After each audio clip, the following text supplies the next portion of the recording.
Coup de tonnerre dans la Maison Verte. Le PDCI vient de prendre une décision qui fait trembler tout le paysage politique. Le docteur Guy Cahuet, figure historique et poids lourd du parti, écarté des législatives 2025. Que se passe-t-il en coulisses? Qui tire les ficelles? Et surtout, quelles conséquences pour décembre? Reste jusqu'au bout. Abonnez-vous, likez et partagez. Comment est-ce que vous observez les absents de la liste législative validée par le président Tidiane Thiam, les absents, la non-présence de Guy Cahuet qui fait des remous, qui fait beaucoup de bruit, et puis la liste unifiée PDCI, ADCI, FPI à Yopougon? Alors, comme je vous le disais tantôt, je pense qu'en ce moment précis, un vent de turbulence secoue la maison vert et blanc. Croyez-moi, la maison verte et blanc. Parce que à l'analyse, il y a véritablement un tsunami, et le mot est un peu faible, qui secoue la maison au regard donc de la dernière décision prise par le président du PDCI RDA d'écarter ou alors de ne pas valider ou de parrainer la candidature de l'ancien secrétaire exécutif, homme qui a servi Houphouët-Boigny, qui a servi Bédié et qui a conduit le PDCI jusqu'à sa prise de pouvoir, lui-même Tidiane Thiam, qui n'est autre que M. Guy Cahuet, Maurice Kakou Guy Cahuet, député sortant dans le Gord.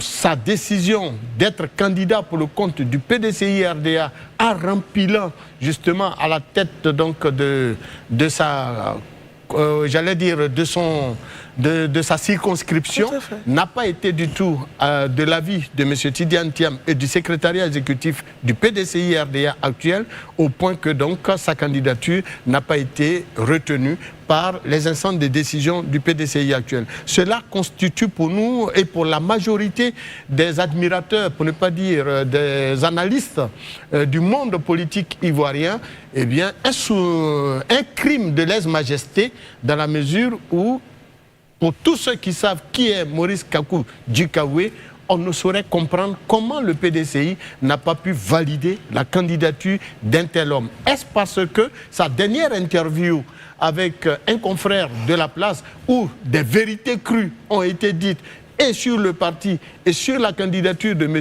Billon, ont été à la base donc de cet écartement? Je pense que les jours à venir, nous situerons, mais pour l'heure, il est clair et de dire et sans embâche que l'écartement de M. Maurice Kakou Guy Cahuet, si la liste des candidats du PDCI pour cette législative est pour nous un crime de lèse-majesté. D'accord, Marius, c'est un crime pour vous, mais en même temps, regardons un peu le contexte et le parcours de l'homme depuis l'arrivée, on va dire, aux rênes du PDCI, pour diriger les rênes du PDCI du président Tidiane Thiam. Est-ce que les deux hommes ont un lien assez fraternel? Ça, c'est de un. On a vu également Maurice Kakou Guy Cahuet, donc l'honorable, démissionner de sa position de conseiller spécial. Avant cela, il semblait ne pas être très associé aux décisions du parti. Est-ce que ce n'est pas la suite logique? Quand on est président, on dirige avec les hommes avec lesquels on se sent à l'aise, peut-être. Oui, on pourrait le dire tout de suite de cette façon, mais Maurice Kakou Guy Cahuet, qui a dirigé donc le secrétariat exécutif du PDCI, en a été donc le numéro 2 après le président Bédié. Il connaît les arcanes de ce parti, il connaît les hommes, il les a côtoyés pendant une dizaine d'années à la tête du secrétariat exécutif, et durant tout ce temps, et même bien avant, M. Tidiane Thiam était totalement absent de la sphère des décisions au PDCI RDA, puisqu'il avait fait 23 ans hors du pays.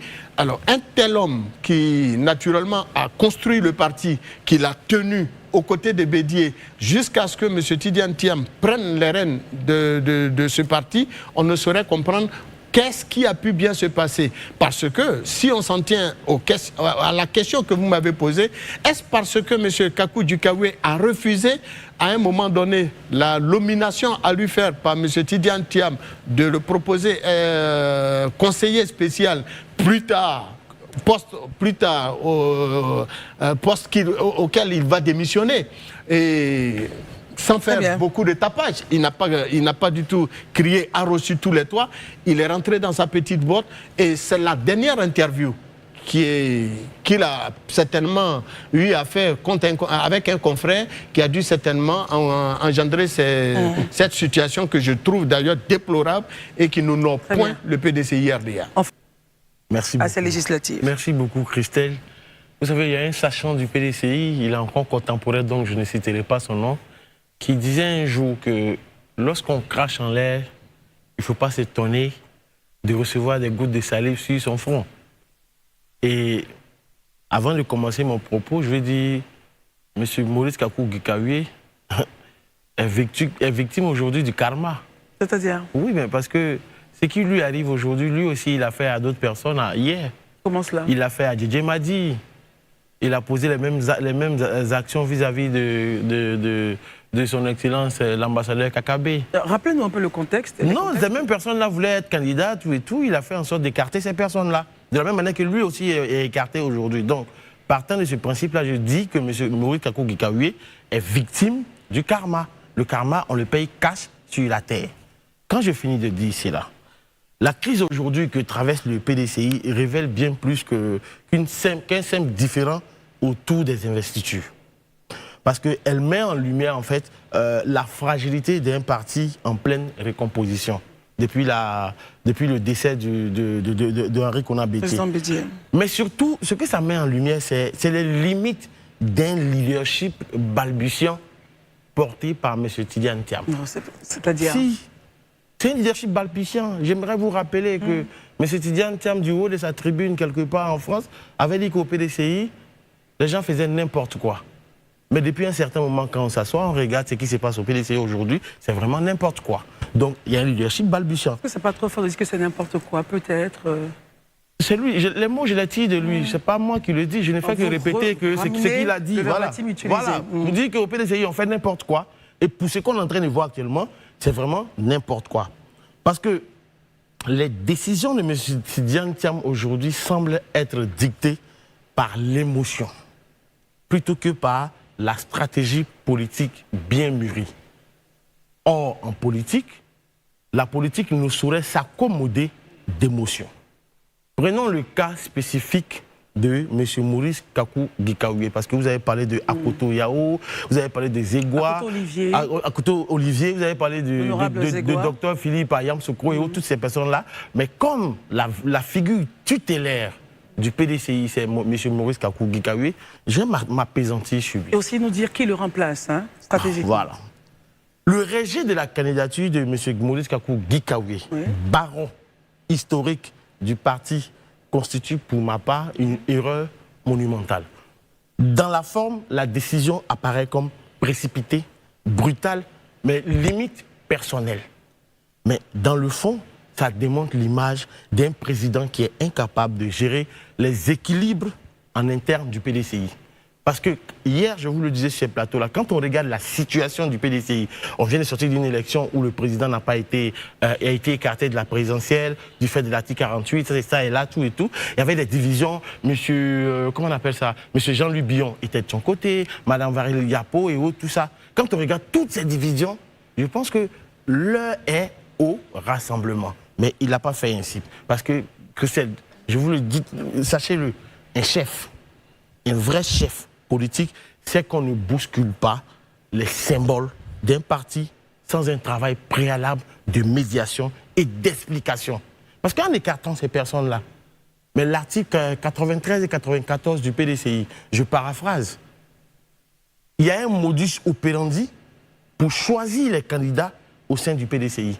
Ce n'est pas moi qui le dis. Que dit-il en shiftant, justement ? En shiftant, en fait, il dit que pour le choix des candidats, en fait, ça doit prendre en compte, si vous permettez, je l'ai dans mon téléphone, je préfère le sortir pour... C'est mieux. C'est mieux pour qu'on puisse... On peut faire le tour et puis on revient à vous? Non, c'est pas loin, c'est pas du tout loin. Okay, très bien. Parce qu'il faut qu'on mette aussi le modus operandi pour voir un peu... Justement, je le lis, parce que je préfère le prendre.